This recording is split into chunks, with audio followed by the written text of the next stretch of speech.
Evidence. Tonight, see what truly exists inside the world of the paranormal. Inside. Join the discussion and review some of the best paranormal evidence captures from a wide variety of experienced and up-and-coming investigators. See and hear what they capture, where they captured it, and how they captured it. Right now on Entity Voices Paranormal Evidence.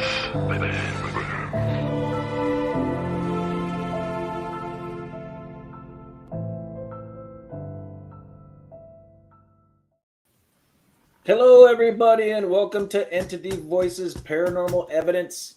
I'm Chris. I'm Audra. I'm neither, but this is Sheree. Oh. And this is Lourdes. And this is surprising that you guys got goofy before it got to me. I'm Christoph Allgod. I got nothing else. You guys just ran with it. Good to be back. Good to be back. Very good to be back. Good Happy to be back. Monday! Hey. Monday. Oh, Hey, I didn't say it because we're not allowed. she said Oh. it. Right? That's rule You know number what? one. Well, I'm on the fringe because today was actually a pretty good day. I wouldn't call it a happy Monday because those two words do not go together. But for a Monday, it kind of rocked. Oh, there you go. Positivity. Yeah. Positivity. It was Why good. did it rock, Mr. Rathman? Oh, we got some opportunities that appeared for some of the stuff that we're working on Good. above and beyond what we were working on before that might really be beneficial to getting out in a timely manner and a professional manner. So we'll see what happens. yeah. You could not And have we said saved that more 50%. freaking vague. And we saved 15% on our car insurance. That That happened. Yeah, unfortunately, I kind of have to be vague at the moment because it's just conversation at the moment. Yeah, and we don't like conversation. That's why we do a show. Roger. We hate conversation. Best part of Monday right here. Woohoo! It is. It is Look the at only that. part. Thank you, Roger. I know, that was very sweet. I know. Hey, Roger, should we ask if you can communicate with spirit? Is that our Roger? Yeah. Oh, Roger that. okay. I didn't even know his Roger that. last name. Roger Dodger. It just says Roger M or what, Roger. Roger. Where'd it go? Yeah. Okay. But yeah, that's Roger. Okay. Hi, Roger. So, you guys do anything exciting this weekend? Wow. We did. Rathman's first. Yeah. We did the Globe Paracon Yes. and we spoke on Staticom and we gave I don't know, it was pretty short during the speech, maybe 10-minute Yeah. demonstration. And then we investigated the courthouse again. Yeah. And even though there were maybe 10 or 12 people there, Yeah. Most probably. Yeah. they had the ability to literally go anywhere they wanted within the boundaries, but to investigate however they wanted. All of them sat in the room we were running Staticom the entire night because It's awesome. the responses were fantastic. Yeah. It ran quiet. The voices were clear as can be. It was amazing. Yeah. It really was. Yeah. Get used to it. Yay. That's great. Get used to it. That happens when we go to events and we start running it and people see the real-time open line dialogue that oftentimes unfolds. And it's like, you want to put a REM pod on the stairway or do you want to keep talking? Yeah. Exactly. What's good about it too, because all these people, like, they really participate and Right. ask about their loved ones and they get some responses. It's amazing. The responses were English, In Spanish. Spanish. The guy asked his question in Spanish. The whole the whole conversation shut off, and every response after that was in Spanish. And Right. we didn't. I don't know Spanish enough to be able to tell what was being said, but he asked his question. A response came through. Was not English. He responded again. A response came through. He responded the third time, and then we said, I'm assuming you're good. He goes, oh yeah, I got my answers. It was so cool. It's awesome. And it's, the feeling of, helping other people to reach out with their loved ones. Like you guys said, awesome. Is amazing. Yeah. That's how we birthed the Digital Seance Initiative, was to get that closed focus sitting, like Marcello Bacci did. And interestingly, when we did the Speedwell Village with Rich Michelle and NJPP, and Anthony Simonelli was with us, Lourdes every so often tried to steer it back to questions about the history there. That's where Morse code was birthed, was at Speedwell Village in that area of Morristown. And the family that was there, the Vale family, and everybody just wanted the loved ones. And they got responses like that too. But we couldn't steer them away from it. And we went, it's their dime, it's their experience. Right. Yeah. Right. And when you can have them walk away with feeling like they truly got something personal from it, or information, or see their eyes light up and their mouth drop open because of what they heard, that's incredible. Yeah, there's no better aspect. It's the best part about it. It's the best part. It absolutely. We didn't do a lot. We didn't do a lot this weekend. We worked on some of the stuff for the Staticom project, because Tony and Cherie were out wowing them live and in person. We tried to do what you guys did was great. Yeah. Absolutely great. You left big shoes to fill, and you know how tall I am, so I tried. You filled them perfectly. We love it. We absolutely love what you did. That's fantastic. And then Christoph and Alice in Wonderland. We didn't do shit. We went Well, Audra went in peeking. Chris just loaded and tied down the shit she bought. True. Awesome. Can we reveal the plans that happened last night? Yeah, let's do that at the end. Sure, yes. Absolutely. Yeah, you guys did something the weekend. We all talked. Should we do it now and make the rest of the show about our guest, or should we do it at the end? Yeah, let's do it at the end. All right, instead of keeping them waiting. I like the way Ron's thinking, because that makes all of our viewers excited about our announcement. They got to watch the whole damn show now. Yeah, There you go. 20% on our car insurance. 20%. 20%. All right, we'll announce it at the end. Cool. Thank you, Roger. Appreciate that.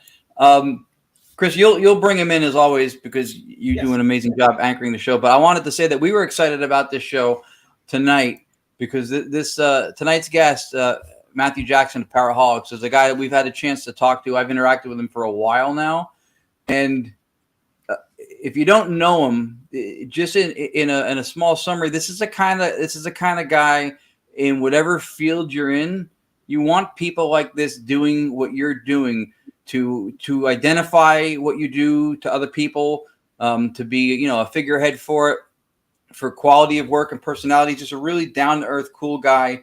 He does great work. He did a series called Cabin Sessions, which I really enjoyed. And he's passionate. He's wholeheartedly passionate about ITC. And so you combine that with the type of person, I think that's, if you learn anything from him and from the show tonight, to learn to be that way too. I think the more people we can get in the field like that, the better. He's just a good guy. That's awesome.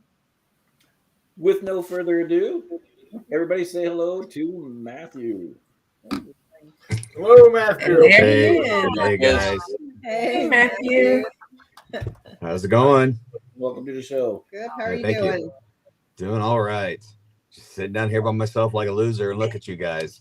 Yeah, We're exactly the same. And yes, Exactly. everybody that's watching, Matthew was allowed. The guards came in, gave him a camera. He's allowed to be on the show. 3 hots and a cot, man. That's all you That's need. right. He gave up his conjugal visit to be on EVPE. Everett, another glorious beard. I love it. He He's allowed to be on the show, but he's not allowed a window. That's Is he in a basement? Yeah. Yes. Yes. Yes, I am. Yes. He's in the paranormal protection program. We're not allowed to say. Paranormal. Uh, The scary thing is that was Roger confirming that we weren't just kind of sugarcoating the truth, and you want to make sure that you were out. I'm in Ron's basement. Yeah. All right, Matthew. Every time we have somebody new on the show, we ask you to tell our viewers what got you hooked on the paranormal. What got me hooked, like experience-wise, or what really like said, "Wow, this is something I'm going to pursue." What was The catalyst? The catalyst to you getting started in it. Yeah, what got you into it? It was probably when I was at a friend's house, and something whispered. And this is before I was interested in ghosts and before it was really on my radar. But I was at a friend's house who he had told me his house was haunted, and I didn't necessarily believe in that sort of thing, nor did I really believe him, because he was that one buddy that just kind of bounced all over the place with his ADD. And so when he told me his house was haunted, it's like, sure. And anyway, I was at his house one night and something whispered in my ear and then chucked a glass of water up at me. I, of course, always joke and say it was out my head, but it threw a glass of water at me and I got wet. I screamed. He said, "That's just the ghost. That kind of stuff happens all the time." And I left. And that really piqued my curiosity. And so after I calmed down after a few days, I got a hold of him and we started talking about it. And that's when he told me about the history of the property. And it was a place where somebody was murdered back in 1970. And it's a famous unsolved murder here in the state of Indiana. And what really kind of keyed me into the whole thing is that the guy who committed the murder was a personal friend of my grandfather's. Oh, wow. So, wow. Yeah. So me being a curious person and so forth, it really sent me like, reading and studying like what makes a ghost and trying to figure out that formula and just see if there's any rhyme or reason to any of it. So that was back in 2003. And I've been, dabbling at some level ever since. But I started actively investigating in like 2008. Wow. Fantastic. Cool.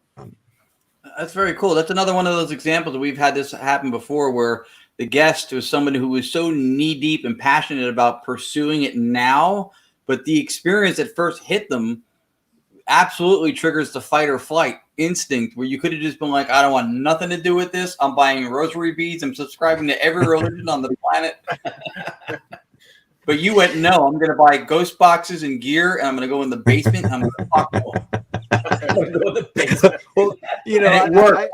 I always And it feel that when you're not looking for an experience and it happens, that tends to make probably a bigger psychological impact on someone versus someone who saw a TV show and put themselves in that type of environment hoping for something to happen. So I think if I was looking for it, I may have had a different outcome. But since it just literally fell in my lap, it really got my attention, and I've been trying to sort things out ever since. And guess what?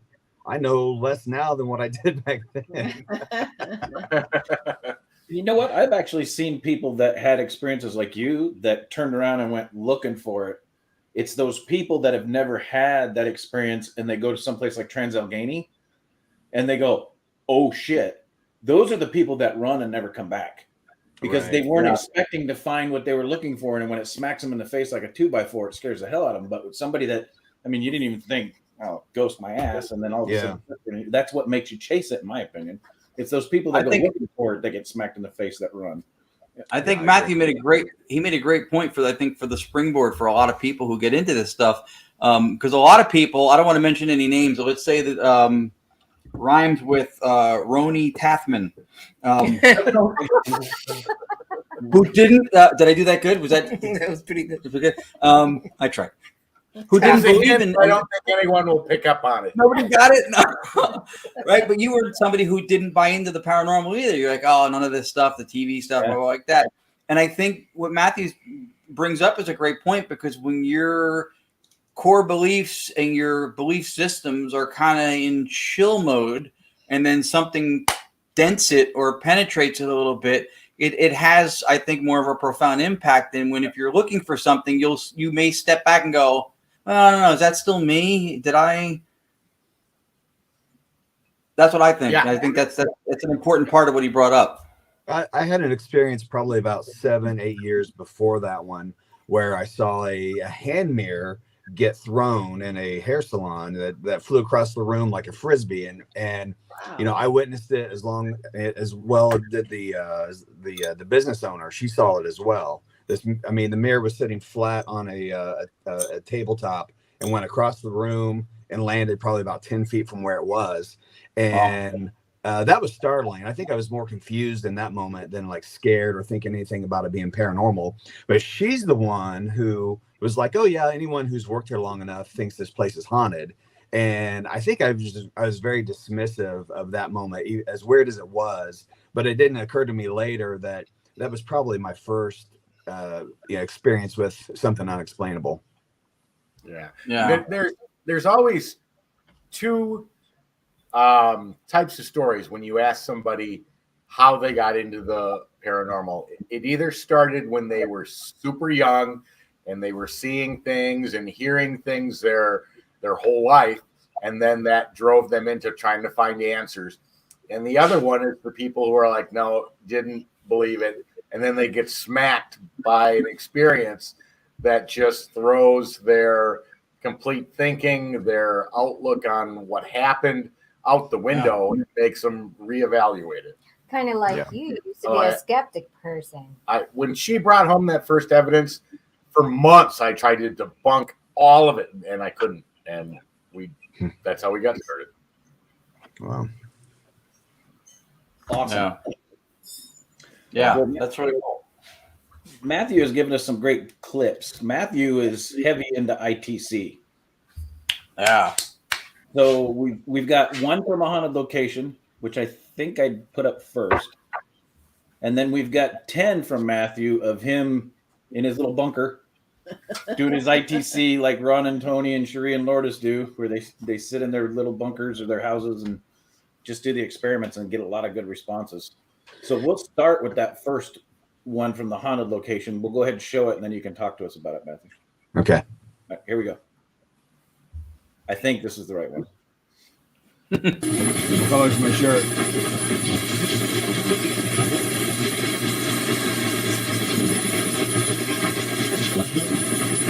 Can you complete this sequence? 1, 2, 3, 4.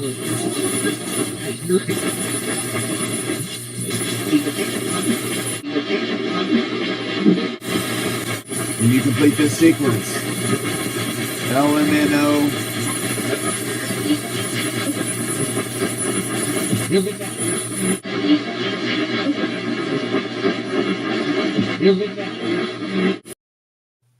Okay, that wasn't it. That was the one Chris snafu for the show.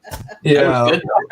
What it was mirrored on my end. I didn't send them like that. All of them that you sent came through like that for some reason. Weird. Okay. Huh. I don't know why. Well, what do you see on your end? Is that what our viewers are seeing? Yes. Oh, Yeah. no. Yeah, I'm seeing like half the screen doubled. Yeah, it's somehow mirrored. The evidence mirrored itself. There's only one. It's not. There's Weird. Everyone needs to cross their eyes while we watch these clips, oh yes, and it'll fix it. or do this.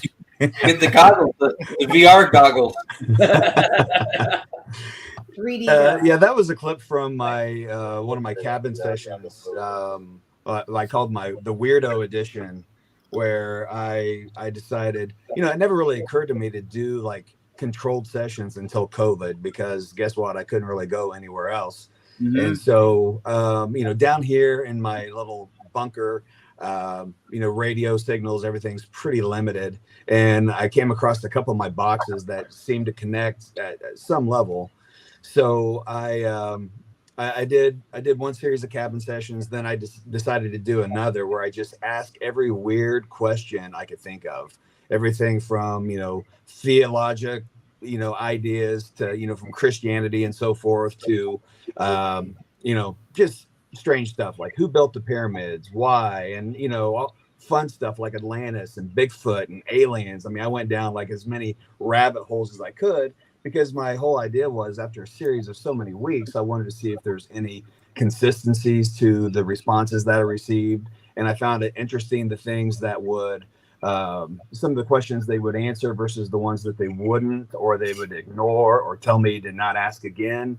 So I was trying to build like a body of work, doing the cabin sessions by doing that.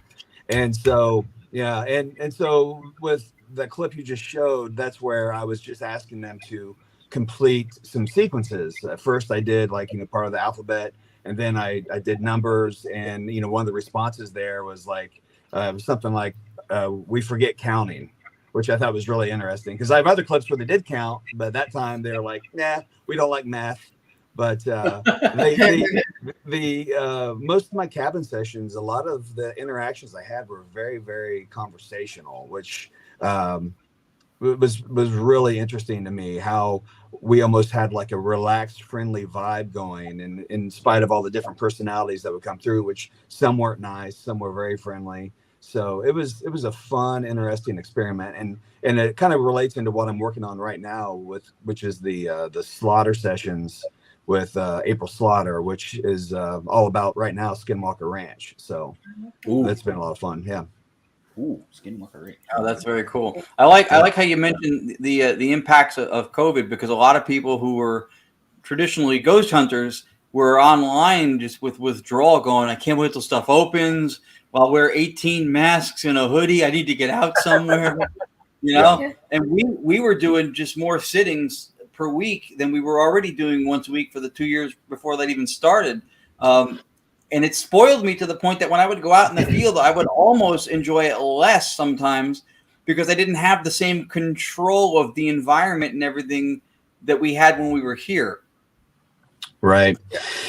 Yeah, it was really eye-opening and astonishing for me, because you typically think, you kind of romanticize this idea when it comes to this type of work. Like, I'm going to go to a place with, tragic history, and that's that area contains the haunting. And so you go to the haunted location, you talk to the ethereal presences that are there. And then when, during COVID, you're not going anywhere, you sit down in your dark basement and you flip on some machines, and next thing you know, you start having conversations. A, maybe I went a little crazy, but B, it just really kind of showed that when it comes to whatever consciousnesses that we can tap into, whether it relates to the location or not, it just doesn't seem to, matter. So it really kind of made me think about things ethically, especially taking ITC experiments into residential cases. And it really kind of just expanded my awareness and in the way that I think about these things in general. So it's been a neat ride. So doing the work at home, before you started doing it at home, were you having paranormal activities? And then after you started doing it at home, did you start getting paranormal activity? Because of the sessions? Yeah. Well, there were a few moments during my cabin sessions where there were some pretty big bangs. And there's even one clip that I sent you guys that for some reason I started asking about Mothman. Well, I know the reasons because I'm weird, but I started asking about Mothman. But I had these little fairy lights strung up in here, the red glow from just to provide a little bit of light. And these things are just on like batteries. They're not plugged into the wall or anything like that. And I start asking about Mothman, and all of a sudden those lights go really bright. I was like, oh shit, here we go. You're not supposed to be able to fly your ass into my basement. You stay out. Yeah. So I mean, I don't think my cabin is haunted, but I do think that there have been some things that have followed me home, and I definitely think that when you turn the light on, you're going to draw some things to you. But I think that it gets bored enough; it doesn't stick around too long. So, yeah, I don't think my cabin really had much to do with it versus just my intention, Right. Yeah, for sure. After a while, you come to, I think Tony and Cherie came to the same conclusion doing stuff at home, is you land at the ineffable fact that it is not a haunted location that is the precursor or the necessity to get anomalous voices. We always say we won't consider a location haunted purely on the strength of getting anomalous voices, because we can get them anywhere. I've seen some of your cabin sessions. They were fantastic. I think that's a really logical and reasonable conclusion to draw at that point when you did all those sittings, and still we're yielding stuff, like you said, very conversational. You created trends in the data where you were getting certain answers, and that's, to me, that's huge. It's a big discovery. I'm working on a blog piece right now, Ron, that I'll probably ask you to put some input into at some point. But I'm calling it how to build a haunted house, and it's basically an argument or some standards that people need to think about when they're doing residential cases. Like you go into somebody's house, they have these haunted claims. You set your meters everywhere, nothing goes off. You do multiple EVP sessions, you get no EVPs. But guess what? You turn on a broken radio or an ITC app, and you're going to hear something.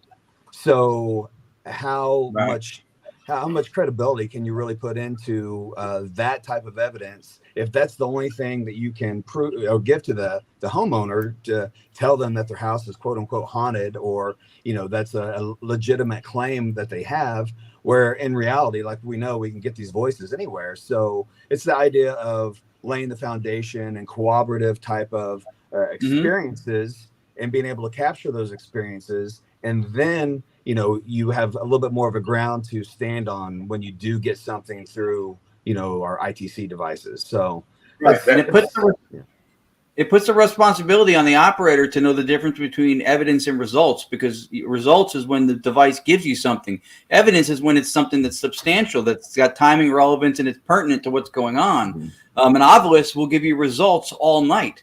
It's not all evidence.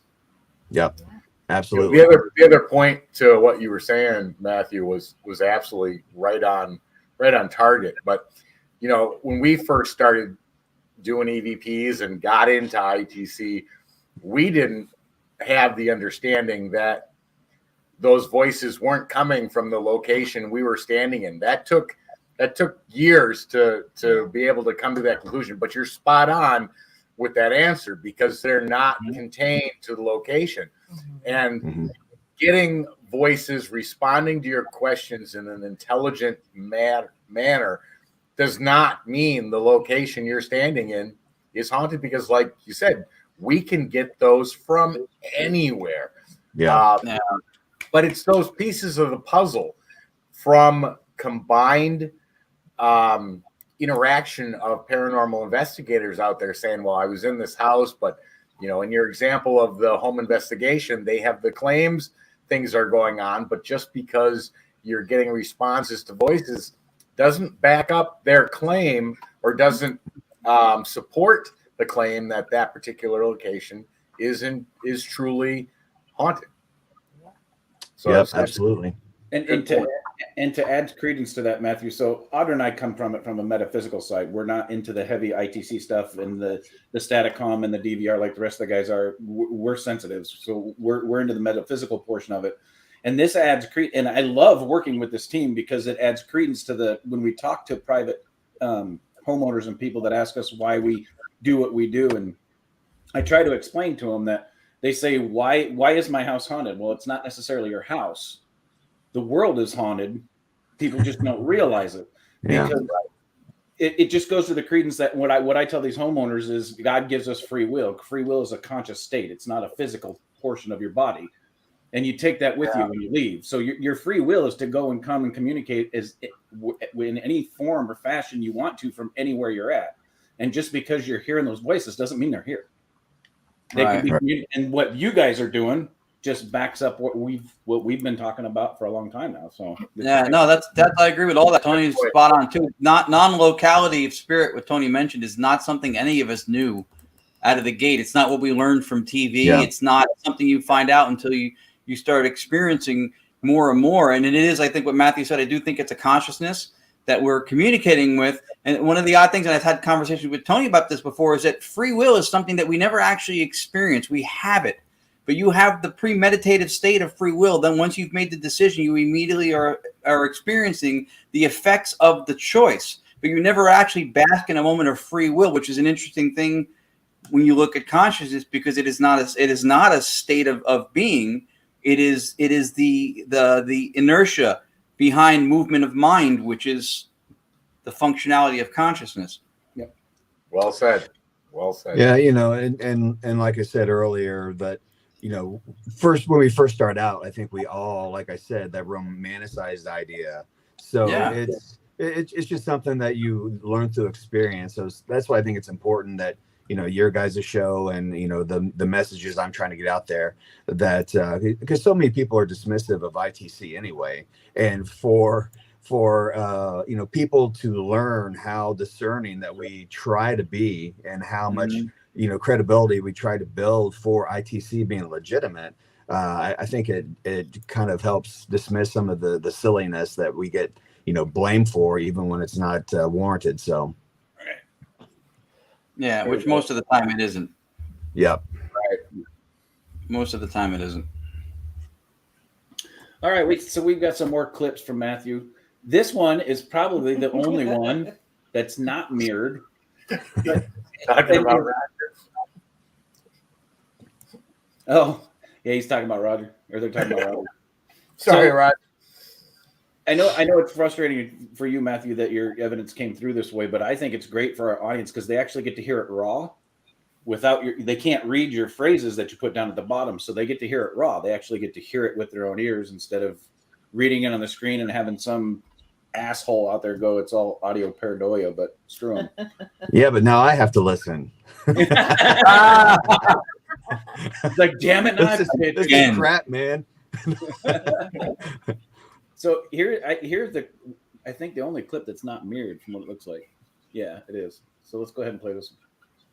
Give me a number on here. 1 through 6. So that on 6? Let's go. You said 6, right? Here we go.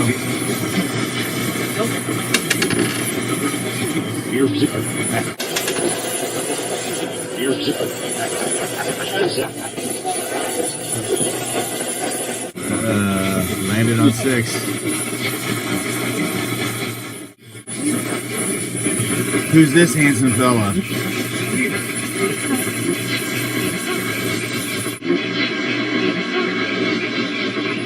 think he just said it. All right, one last question. Can you tell me who sent me this card?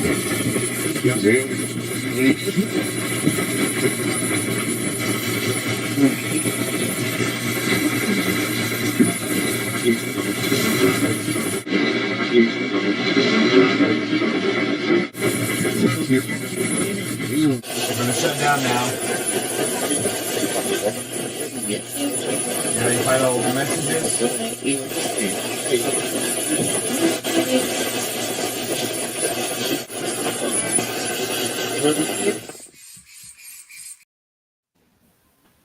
Wow, That was awesome. That was awesome. We hate you. Just kidding. Yeah. Steve Halte was amazing. That was really cool. So I first off, I want to say that all my cabin sessions for the weirdo edition, I did everything was reverse speech. So I used my RCA box from Halte Paranormal with the reverse speech added to it, which is one of my favorite boxes that I have. And so I tried to incorporate every week. It kind of grew. I kept hooking more and more things together just to see if it would make any type of impact or influence. But at the end of every session, I would always do like 3 rolls with a die. And then I'd also do 3 draws from a tarot card deck.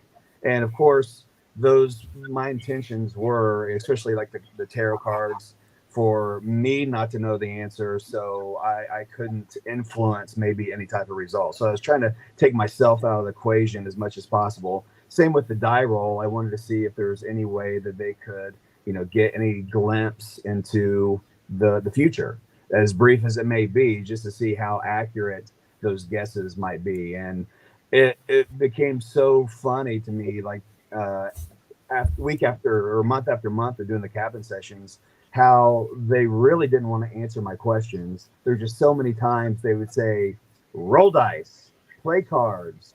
And so I think I'm going to do like a whole series of cabin sessions where I'm going to call it the ITC Casino. And I'm just going to come up with a bunch of games just to see what kind of interaction I might get, because they seem to be very excited about that part of the, they definitely didn't like talking about Bigfoot, but they definitely like playing cards and rolling dice. So it was kind of an interesting part. So, and there at the end with the picture of Steve Holte, and then the card that was sent to me by April Slaughter. I mean, just amazing to me. Yeah, it's awesome. Here. Yeah, it was. Yeah, that's really good. Mhm. Yeah. And how amazing is it that a Holte box says Steve Holte? I know. They're programmed. Yeah, they all do it. They all they're do it. known to do that. I've heard it. I don't know how many times. Ron has multiple of them, and he's like, "Who created this box?" Steve Holte. The best part is for some reason the WeTransfer mirrored Matthew's evidence that he sent to me, but the one that says Steve Holte was the clear one. Aliens. Aliens. That's Yeah, Too that's bad a they good box. haven't joined yet. Too bad they haven't joined yet. They're usually here every week, and they would have seen that clip. That's funny. Yeah, Let They'll me know probably if you like them. We'll play it again for them if they come on. All right, so here's the next one. The rest of them, unfortunately, Matthew, are mirrored, That's fine. but we'll get to see them raw, and it's still good stuff. So this next one's 352. We'll go ahead and play it. Here we go. What's the future of mankind?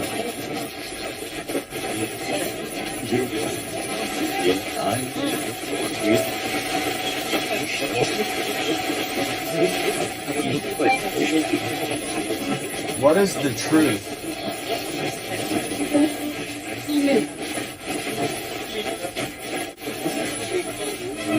What's the future of mankind?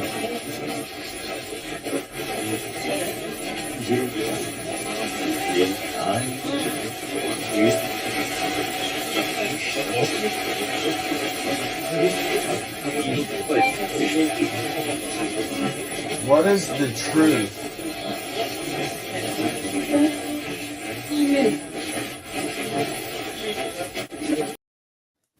That was clear. It was clear. Wow. You didn't even need to put the words down there half cut off like that, Matthew. Yeah, that deep voice. I jokingly started calling him Deep Throat because he came. Yeah. You're welcome. You're welcome, Chris. he started coming in through my cabin sessions. Actually, even before that, I started hearing this really deep voice that would come through on a regular basis, and he would always have this like super ominous, heavy message for me.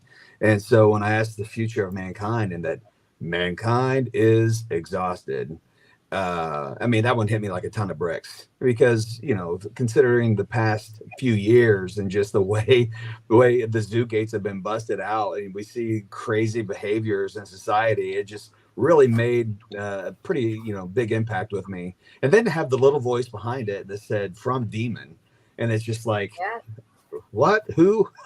Yeah. So I don't know what that really means, but interesting. Yeah, really clear. If you go back to biblical teachings and faith, they believe that eventually the apocalypse will hit, and it'll be a battle of angels versus demons, and who's going to be the winner. Maybe they just gave you the answer. Yeah, maybe. Yeah. And I kind of wondered, was that voice trying to tell me that was a demonic response, or is it something just, bigger than that about what's causing, behind things, So I don't know. Pretty fascinating though. That deep voice though is just, it's something I started asking about, later in the cabin sessions, like, who is this person? Can I talk to this person? Trying to draw them out more. So, maybe it's a moderator, technician. I don't know who that is. And that voice was attainable even with different boxes, correct? Yes, different boxes, even in different locations. So that's important. Yeah. Well, it gives consistency in who's responding to you, and that's always a positive when you can hear a voice that's responding that you said, oh, this one spoke to me last time, Yes, the yeah. time before that. Yeah. Mhm. That's important. There were a few familiars that just seemed to keep popping up throughout the whole series, Yeah, that's important though. For like Tony said, for the consistency of it, and then it for those who, and we mentioned them before, who perhaps bask in the glow of ignorance and don't understand exactly what it is you're doing and how. It stretches the lack of plausibility that they try to apply to this.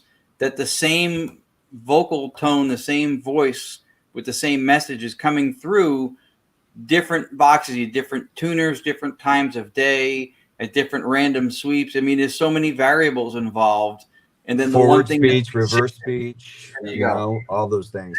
Exactly Right. my point. Yeah. Yeah. Consistency of data is reliability of data, and that's a smoking gun in what we're trying to do. Yeah. Agreed. I It would depends say on if that- consciousnesses are off. I would say I am a little bit. Yes, a little bit. A little bit. Yes. To say she's a little sensitive is to say the Atlantic Ocean is wet. And to answer Karen's question, yes, we Audra and I do a walkthrough of all the buildings. Sometimes I do it by myself, and we place our equipment where we feel the energy is at. And then 90% of the time, 99% of the time, I carry a flashlight, and that's about it. And that's just so I don't fall and bust my ass because I'm accident prone. So. I can attest to that. What, that I'm accident prone or I carry a flashlight? Both. But I can tell you what you do works. I mean, we've seen it. We've Yeah. seen how you zero in on. We've seen you say things before they've occurred. We've seen the proof of the spirits respond to what you just said, you felt, or however you get those messages. So it's very fascinating. Yeah, and actually, that's a great tie-in question for Matthew, because you've had that experience with Chris and Audrey. You guys said a lot when you did Phelps Dodge. We've had that similarly with people we work with, like Anthony Simonelli, Richard Michelle, April Bissett, where we've had the mediums and we were able to corroborate evidence that was attained differently, even exclusive of each other. Matthew, how much, because your ITC work is deep, how much experience do you have with working with, say, with sensitives or mediums, where you guys came to the same evidence or the same names or specifics independent of each other? I really have not had much of an opportunity to work with, mediums in person. I definitely have a few people that I've sent things to and questions and photos and so forth. And I've been astonished with some of the responses that I've gotten back, because it basically validated what I'd found. So never really, I wish I had someone that I could work with, like boots on the ground. But my limited experience, it's always been, via text and email and phone calls. But I do think that there's a way for both sides to definitely work together. Mm-hmm. Agreed. Yeah. Yeah. Mm-hmm. Yeah, Gene's close with that too. That's one of the differences when people say isn't using a box or ITC the same as using a Ouija board. That's the difference. When you do a board or something, when your energy and your being is the channel, it's different. So I don't think it's a tool, but I think that the radio or the mechanism that's facilitating contact is in fact the medium. Yeah. Well, and it's we've talked about this before. It's all energy based, whether it's coming through an ITC piece of equipment or through your Staticom equipment, or if it's coming through something that we pick up on a location. It's all energy based. You feel the vibrations.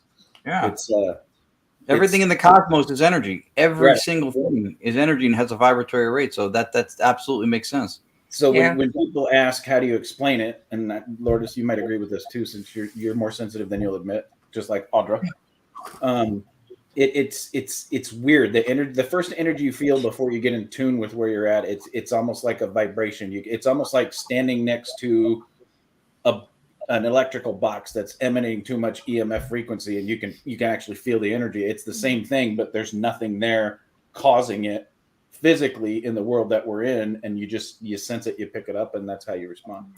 Who was it? Was it Karen in the chat a minute ago that said Matthew is sensitive? Yes. How much would you attest to that, Matthew? How much do you think you, as the operator, are also an integral part of the whole cog of the whole thing?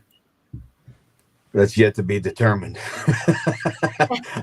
I've had some moments, but I'm not really comfortable with that side of all this. But I do know that you've been around the energy enough, you definitely begin to recognize it. So I definitely get some vibes at times where I know I'm not hearing radio chatter. I know something different is happening. Gene, you can't hurt his feelings. Can we block that guy? No, I'm just kidding. Yeah. No, so yeah, I always, it seems like such a cop out by saying you can tune your ear to these devices, but there is something different about when things are connecting, and sometimes I feel like I know what the box is going to say, and which is kind of startling at times when that happens. Yeah, that's collective consciousness. Yeah. And your statement about having to tune your ear to the box, that is absolutely accurate. Yep. That is why, I remember years ago pulling some of the best, clearest Class A EVPs I had ever caught. And they jump out to you like just normal voice. But play it for somebody who's never even listened to an EVP. And they'll turn around and go, I didn't hear anything. I just hear clicks and pops. And it's like, what? But there is a tuning both mentally and to your ear, because their speech patterns aren't the same as how humans speak. The pauses, the way they break words up, there's a huge variance in the two. And if you've never heard it, it does sound like, but once you learn to hear it, you can't miss it. Well, and I always tell people, it's like, here's an experiment we can all try. Let's all sing Blinded by the Light and see if we get those lyrics correctly. We've heard the song a million times, but are we going to get it right? I doubt it. So, if people can listen to music and butcher the lyrics to a song, it doesn't surprise me that they could listen to a recording from an ITC device and mishear or not hear anything as well. So, I mean, it does take patience to learn to work with all those, Yeah, no, that's exactly right. Now, that's the one thing you learn from karaoke is the only thing that's worse than someone who can't sing is someone who can't read. That's important. Or somebody that's dyslexic. Yeah. But no, you're right though, and Tony really summed it up well. There is something in studies of consciousness called inborn pattern recognition. We learn that way, which is difficult with how he described. The cadences are different, the variances that there are. But if you visually and audibly, that's how we learn consciously. If you got into like a helicopter and flew over a landscape, you wouldn't recognize anything. And then you did a second and third pass, you'd start picking up points of references. You'd start being able to put something together that would even stick with you. That's part of how we learn the patterns. And these are definitely not patterns that we have audibly that are engendered in anything we've learned before. So you do have to kind of figure it out as you go. Yeah. Well, and don't discount, Matthew, that you might be a little bit sensitive too, because that'll give you more of a keen ear sometimes with the ITC stuff or anything else, looking for evidence, reviewing evidence, stuff like that. That'll also tune you in a little bit more too. Right. And you make a valid point to where you say you haven't dove into that yet because you're not sure if you want to. It's I can tell you, and I've told many people this that we've worked with, that, hey, I'm sensitive. What do you think? And I tell them, don't open yourself up unless you're ready to face the scariest shit you've ever possibly imagined. Because you're going to come across a location where that's going to hit you in the face. And if you're not ready for it, but don't discount that the fact that you might be a little bit sensitive. That'll tune your ear really well too when you're doing the ITC stuff. So don't discount that at all. So it's amazing some of the things that I've been able to hear that I don't think I would have otherwise. As far as like being very disciplined in this, and sometimes responses just jump out that I think a lot of people would definitely miss. So Yeah. You got a lot of time in the bank doing this. There's no mistaking that experience, not just from an operator, but from an observer, has to have an impact. You have a good connection, and then you're starting to become familiar with what you're hearing more. And I guarantee you'll continue to get better at it because you really put the time in. Yep. Yeah, I appreciate that. That's a key aspect, is the time. You can't.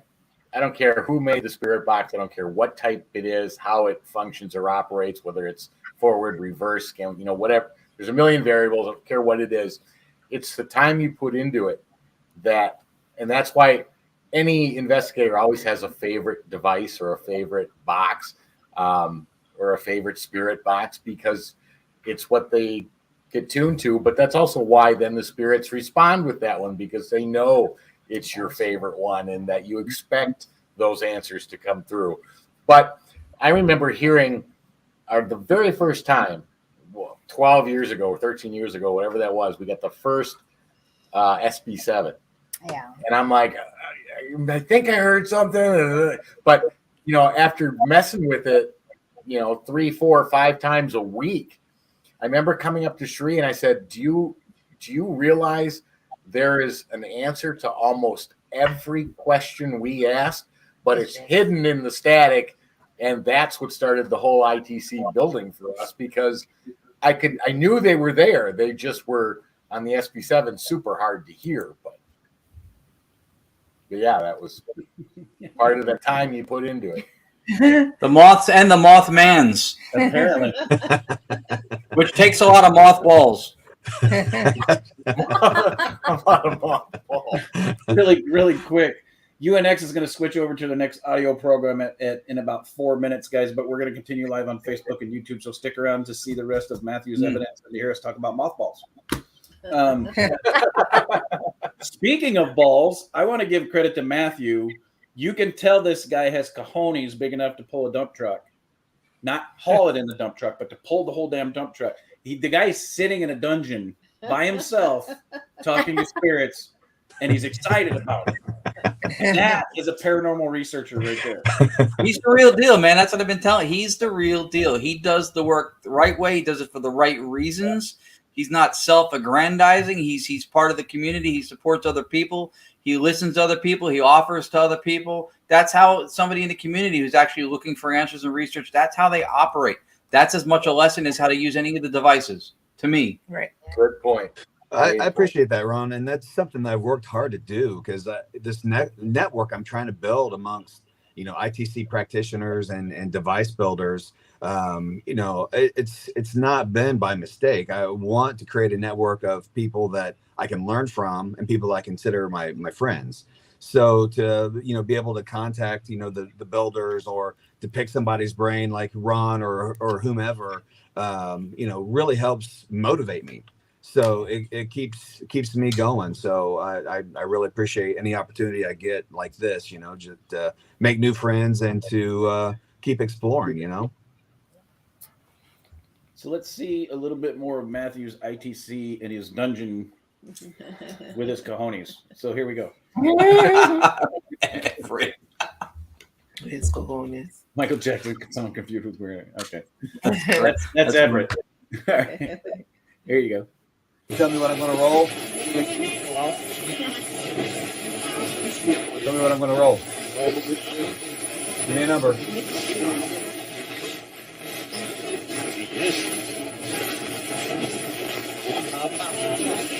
me a number. Here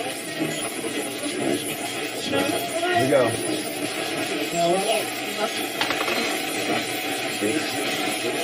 6. So 2 more times. Ready? Here we go. Tell me what I'm going to roll.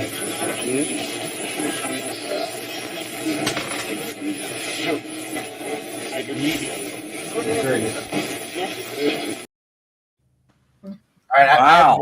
I have one question. Were you rolling 1 dice or 2? Because I heard the response of 8 come through 3 times in that clip.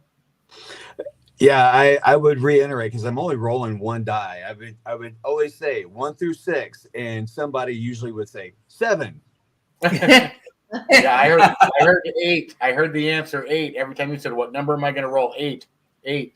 That was Yakovetti from New Jersey, is what that was. Yeah, because he's in the basement. Yeah, That was he heard the same. Was that the RCA Super Radio? Yes. Yeah. I know the sound of the sweep, man. It's smooth. Yeah. All these are. I think except for the one in the cemetery. Very nice. Yeah, I can tell the sound. Yeah, and I think that one they guessed the number right. They got the 6, I think both times. And but interestingly, they said like a medium. Wow. Yeah. Yeah. You're part of the process, even if you don't have the calling card of being, mediumistic in nature. We're all part of the process, especially as an operator. The more time you put in, they know you. You probably do have familiars or operators who are technician or whatever. That's your consistency is what builds that, and that's the intent thing too. That Tony even talked about. Dr. Annabelle Cardoso runs 3 radios when she does direct radio voice, and she asked them one time, "Why do you always come through this one?" They said, "Because that's your favorite." Wow. So there's your intention. Yeah. Right. Yeah. So you have all that. You have all that going for you too. So that's again, this is not surprising to me. Yeah, that's awesome too. Just awesome. Yeah, thank you. Yeah, I think the last 2 setups, Ron, are also where I took the one radio that I got that you suggested, and I was trying the direct radio voice tied into that mixer at the same time, but with an extra line out to just record only the from that radio separate from the mix to try to get some direct radio response voice. I'm still haven't hit that goal yet, but I'm not giving up. No, that's a good way to do that. That's a really cool way to experiment with. I remember you telling me about that too, and I like that you have 2 things running concurrent. I think that one I may have had like 3 or 4 things going because I had the whisper box from Andrew Openlander, which is basically just like a white noise loop generator. And then I had the static radio and the RCA reverse speech box, and maybe even a frequency generator in there at some point too. So, and my human skull, I needed that as well. Yeah. First thing I noticed, I don't appreciate skulls at all. Your back wall is full of them. Yeah. You should see How'd those get there? Yeah. Those are the people who stayed there last. Yeah. So we make the announcement at the end. Yeah, I know. All right, guys, let's go to the next one. I don't want to run out of time and not play all of Matt's clips. So here we go. Yeah. What is a ghost? Are ghosts real?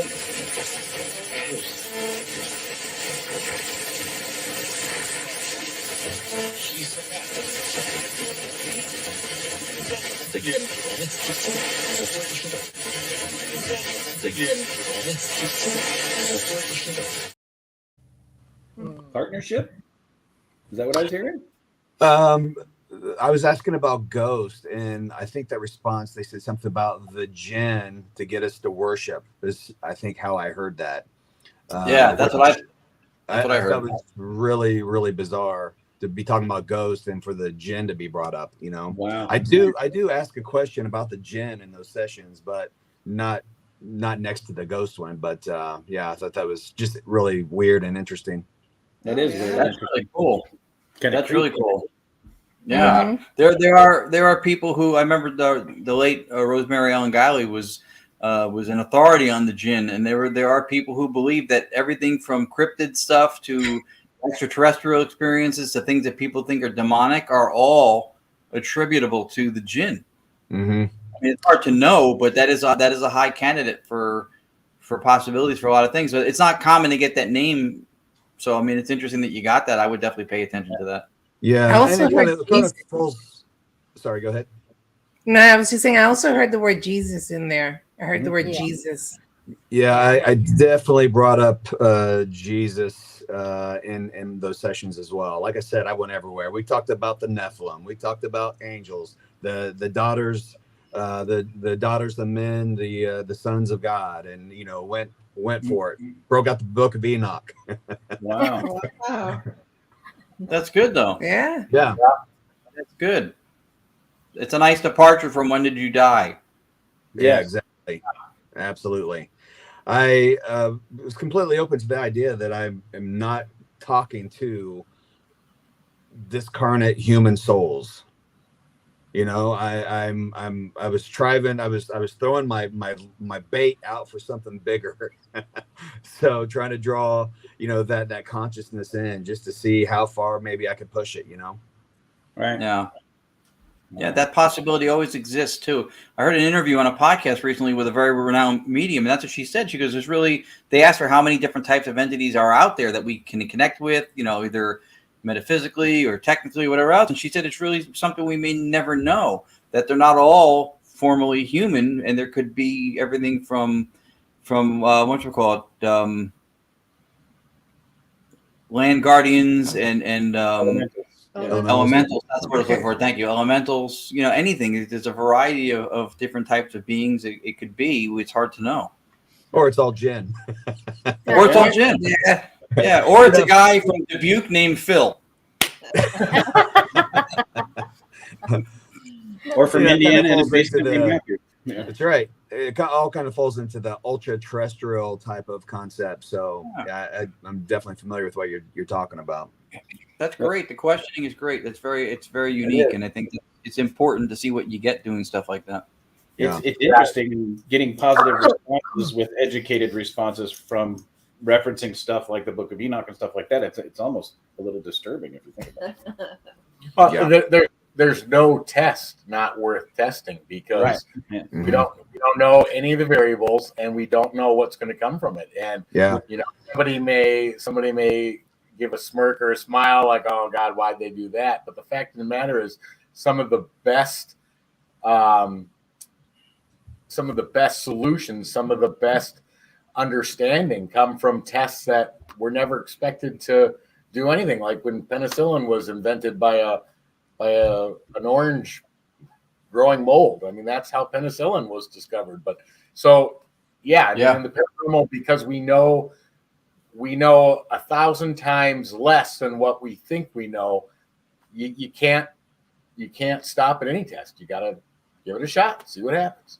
Right. Yeah. And I really felt like when I was, doing this experiment, being raised as someone who was taught that everything that's unexplainable is evil, I'm like, I'm going to just roll the dice here, or die in this case, and just see what happens. And then I tried to go, sitting here in the dark, everything from demons to Yahweh to Jesus to Bigfoot, aliens, who killed JFK. I was just throwing every noodle at the wall just because I wanted to see what would happen. Right. I love that. Yeah. I love that. The only way you're going to find non-cliche progress is by not doing cliche methodology, by branching out and doing something different. Like Tony said, every test is worth testing. The renowned Philip experiment set out to manifest a spirit that was visibly attainable, that they would see the spirit. In its core, it failed.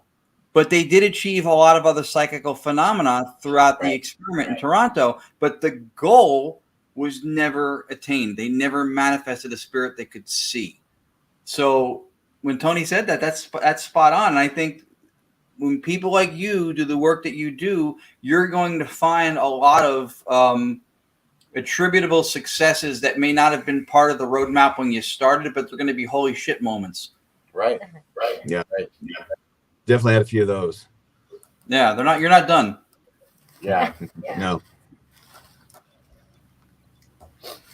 How many more? All right, here we go. Next clip. Next. Tell me what number I'm getting ready to roll on this die.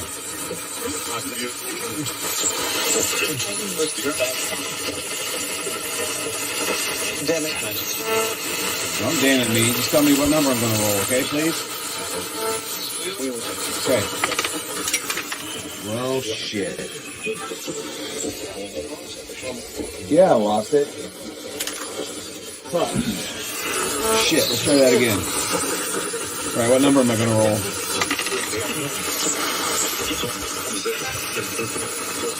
All right, 2 more times. What number's next? Try to see if you can, like, look into the future at all, okay? All right, tell me what number. All right, one more time. Give me the number. Come on, give me the number. 4. Come on, give me the number. 4. Wow. I'll give you that one. I will give you that. It says Like you get a bunch of smart asses in the basement with you, man. Yeah. did you drop that dice? Yeah.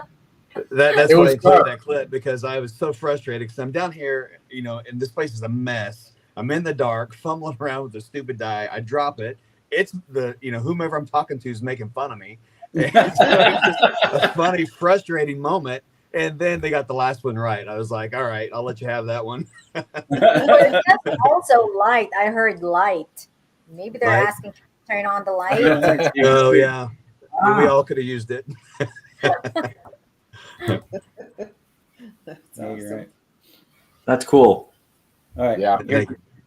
Here's the next clip. Can you tell me where you're from?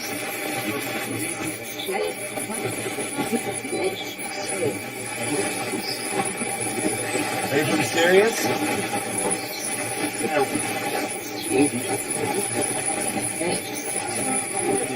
Procyon?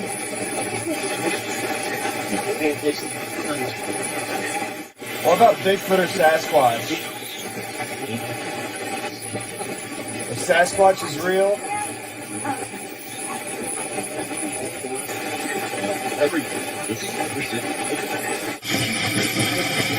everything is what?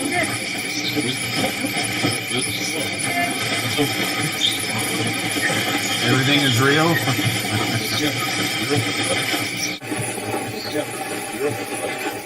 Are Sasquatches interdimensional beings or flesh and blood?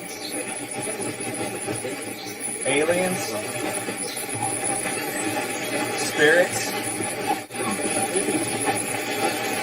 Or how about Mothman?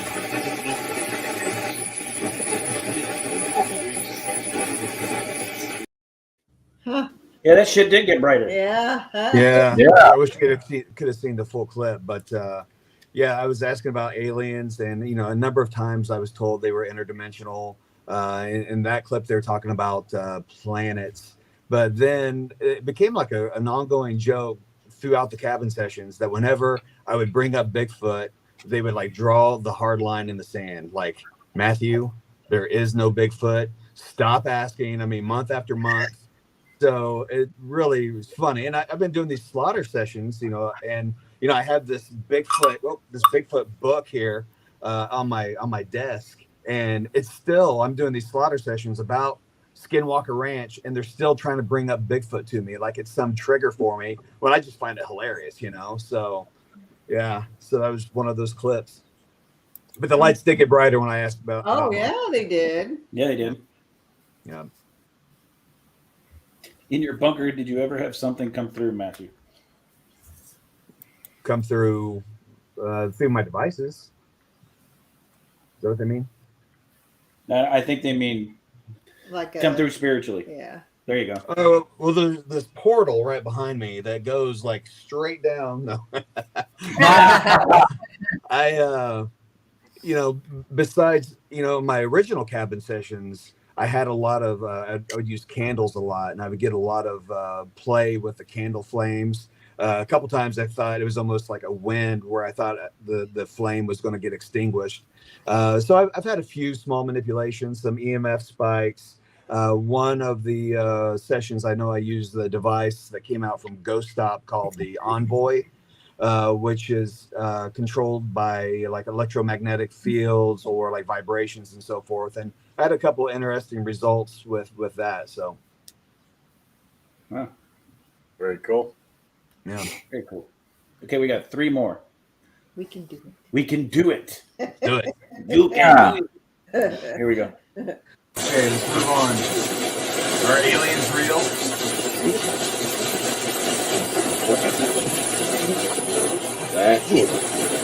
Do aliens visit us? Yes. Are aliens interdimensional? Are aliens from other planets?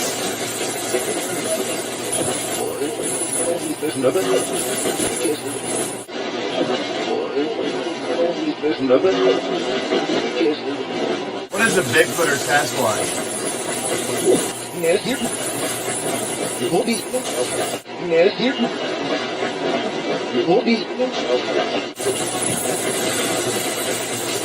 Are Sasquatches real? What's a Sasquatch need?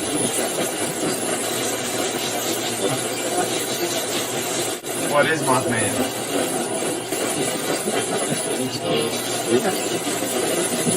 The flesh or spirit?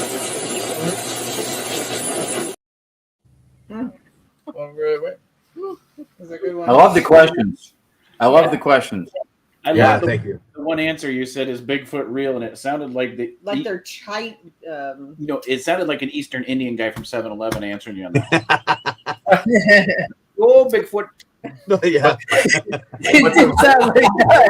It did. Yeah.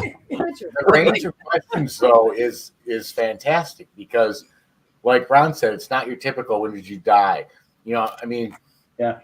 it's tests like that will give you a response that you were never expecting. I mean, what if you got some information off of one of those unique questions that started a process that changed everything? You never know. So I commend you for doing tests like that, asking those type of questions. It's really cool. Yeah. I second that. I second that. I think if you do the same thing over and over and over again, you get the same results over and over again. Even then, if you're lucky, Right. but you're pushing boundaries in different areas, and then you're going to hopefully come across more and more unexpected and new stuff. And those are at least profound questions. If at the very least they speak to your intent for a greater understanding of the world within which you exist. Right. That alone is a big deal as far as the questions go, I think. Right. Yeah. Thank you. Right. Well, and we've said this numerous times. It's just some of the communication we're getting is just people that are spirits that are no longer with their meat suits, and they're probably tired of responding to shaving a haircut, right? It's like how many times can you knock and ask them to say 2 bits before they get tired of answering you? So the different questions is probably why you're getting great responses, because you're not boring them. Yeah. I started calling that spectral abuse. Instead of like elderly abuse. You think about these pay-to-play locations like Waverly and so forth. It's like they have to be so tired. If it's real, they have to be so done with us on so many levels. Oh yeah. Yeah. Oh yeah. Well, especially the hot spots, if you think about it, because you take their damn tour, like at Trans-Allegheny, you take their damn tour.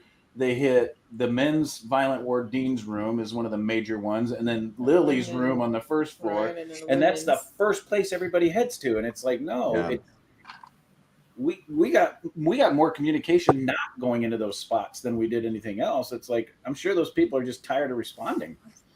Yeah, I know I would be. You'd be getting a lot of fuck offs from me when I'm a spirit.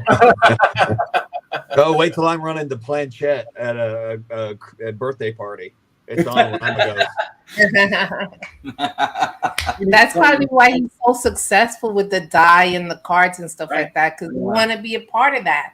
Right. They want to be able to do that. So Yeah. Well, it occurred to me at one point, it's like a lot of my best EVPs or even some ghost box responses happen when you're not like concentrated on the session, when you're having like general conversation amongst each other. Like they want to be a part of that. Yeah, and, to get the laughter out of the devices and so forth. That's when it occurred to me. It's like, why keep, doing the same thing over and over and over, Right. Exactly. If you can get them to judge the dice roll just a little bit higher. You go to Vegas, you'll blow Rain Man out of the water. I'll just come in, set this down, at my table.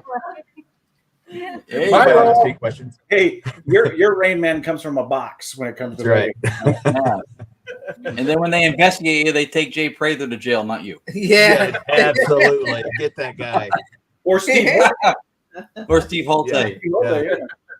You don't want to go in the jail being called handsome on a ghost box. It's not a good start. Yeah.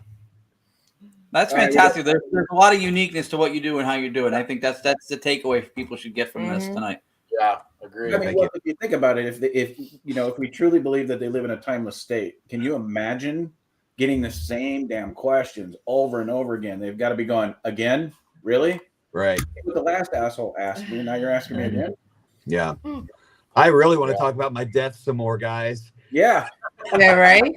Exactly.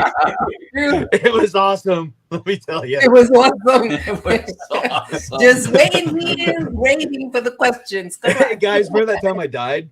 You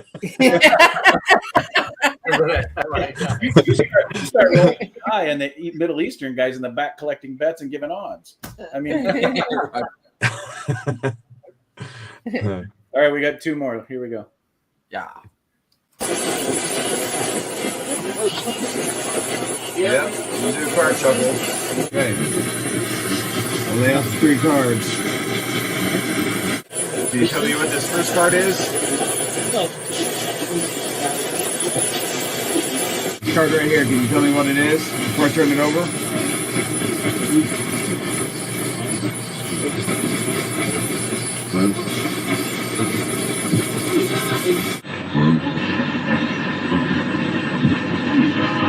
Did you say it?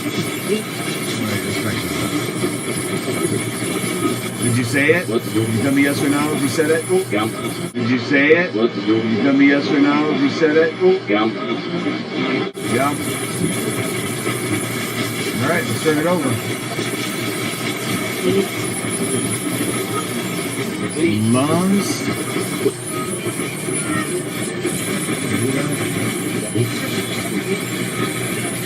Lungs. Did you say that? Yes, that was with my tarot deck cards, and the card that was down was a card that said lungs, which is strange, but whatever. And I almost feel like those responses, because one spirit said lungs, then the other one, I believe, like cussed at it for answering the question correctly.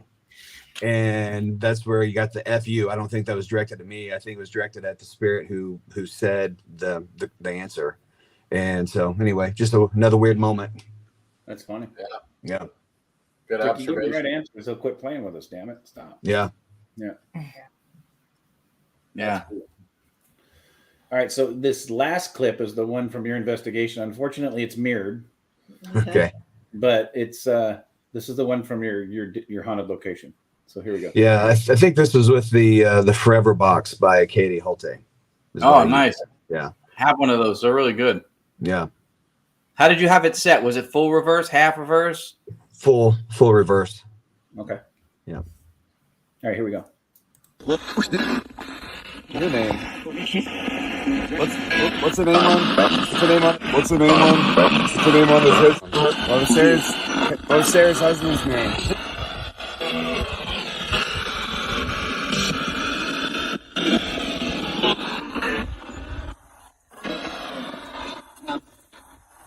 All right. Moving on. Bye. Well, some of these headstones sure are old. Who's the oldest person?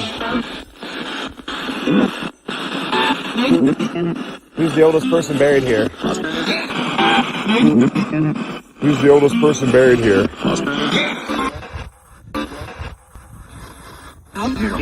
Whoa. Whoa.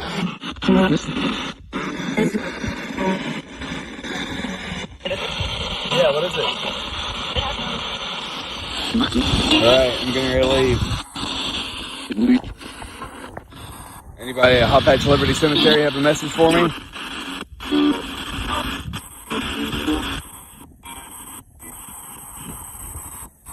Anybody have a message?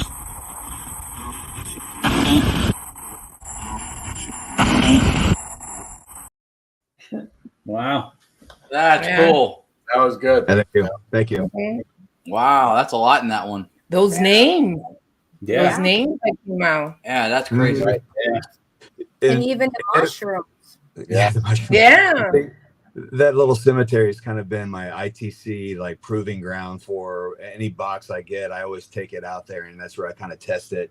And that one headstone, that Stoughton, no matter which box I take over there, I always get the names off of that the headstone, which is pretty cool. I don't know what it is about that cemetery, but it definitely seems to be charged. And how crazy to get the oldest one in the cemetery you asked for. That's nuts. That's really Chris DeCesare, the Ghost Boy Geneseo, joined us tonight. Yeah, and that was correct. That was I didn't know the answer at the time. I had to look it up later. But wow. Catherine Tanner. Yeah, That's fantastic. I mean, how many stone tombstones we could see? The odds of getting it, and that's if we saw every tombstone that was there. If there's even 5 more to 500 more, or whatever, to get the correct one. Yeah. Right? Yeah. And there's also a guy buried there who served in the Revolutionary War, which I find it wild that a guy who served in the Revolution somehow wound up buried in a cornfield in Indiana. And that's amazing. I've had all kinds of interaction at his grave as well. So it's pretty unique. Huh. Wow. That's fantastic. Yeah. There would have had to been some extenuating or special circumstances for that guy to make it back to Indiana. Because most of those guys were stuck in a giant hole with the rest of them and covered up. That's right. I don't think he died in the Revolution. I think he just served, and so and wound up buried in the state. Okay, well that would make sense. He hobbled home with his one leg, or one arm, one of the two. All right, Matthew, we have reached the point in the show where we call shameless plugs. Tell everybody where you're at, where you can be found, what you got coming up next. Anything you want to tell them, go ahead and tell them this is your time. Yeah, anybody wants to connect with me, just go to www.paraholics.com. All my social media links are there. I'm currently working on a project with ITC researcher and author April Slaughter, where we're doing like blind ghost box questions concerning Skinwalker Ranch, which is actually leading us to a boots on the ground investigation at Skinwalker. So I'm heading there soon.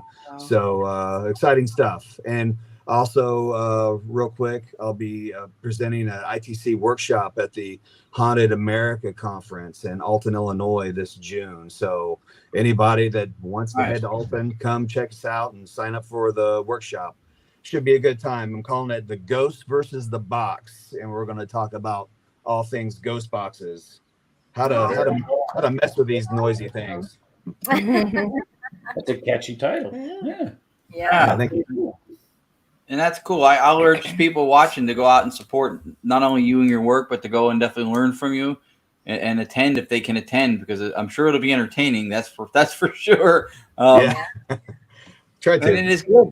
It's good for you to take all that experience, especially when you were, when we were all locked down, and you did a lot of stuff to take that and share that with people, to let what you figured out, what you learned, where you think this is going.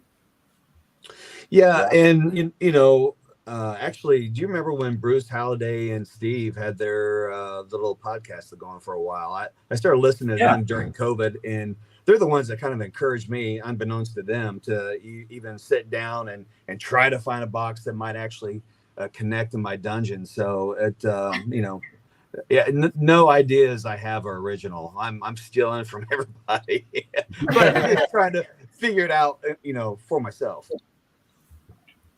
That's wrong with that.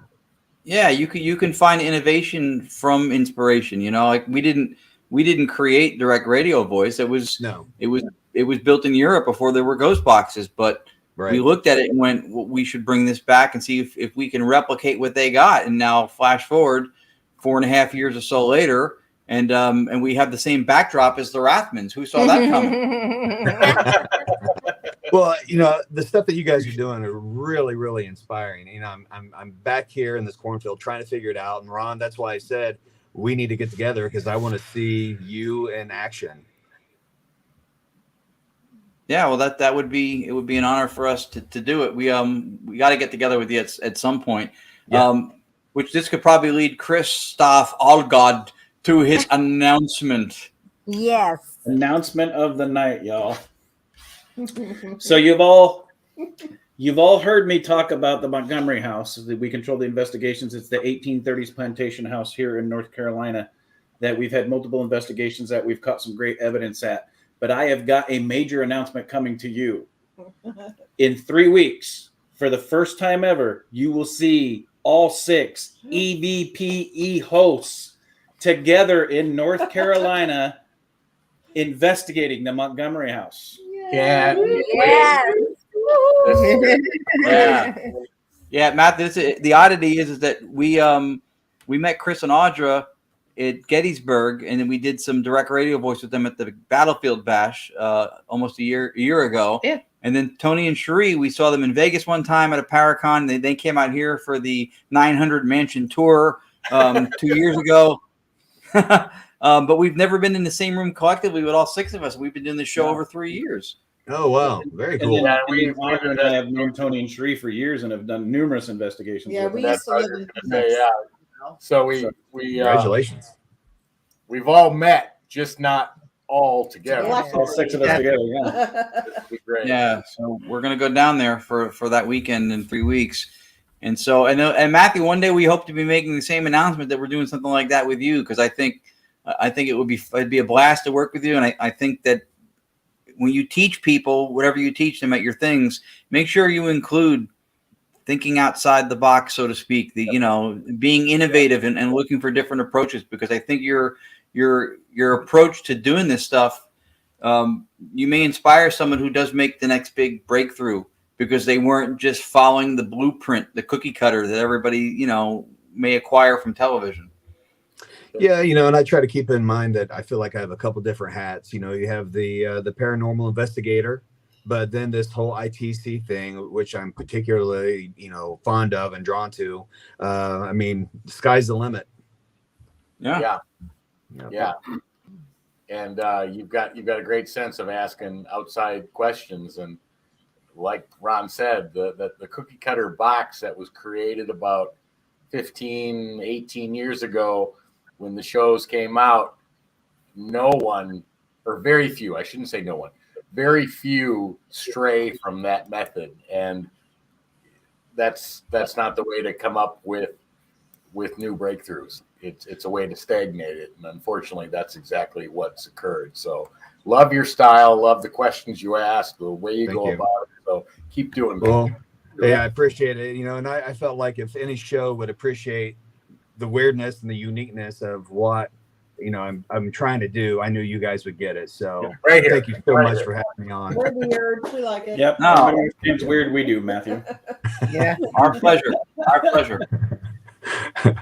That was a compliment, by the way. Oh yeah. No, We are one of the few people in this world that are 6 of the few people in this world that take that as an extreme compliment. So. Absolutely. yeah. We're here for all our fellow weirdos. Yeah. I know you mentioned April Slaughter maybe possibly joining you. So, but if you want to come back with her, or if you want to see if you can, hook her up to come on the show with us, we'd be more than happy to do that too. If she's got your vote, we're interested.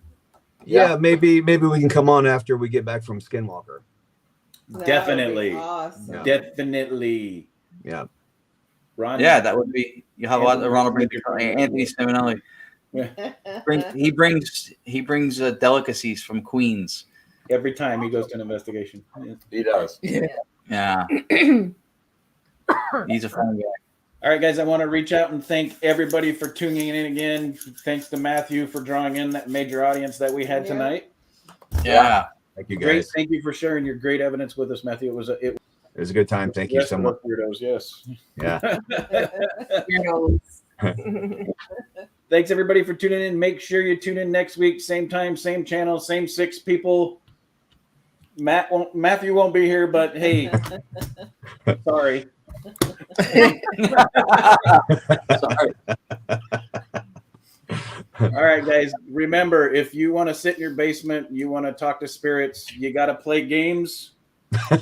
You got to make sure you throw some card tricks in there. You got to ask some interesting questions. You got to have cojones big enough to pull a dump truck, but most of all, you got to stay haunted. All right, guys. We'll see you next week. Night. Good night. Thank you.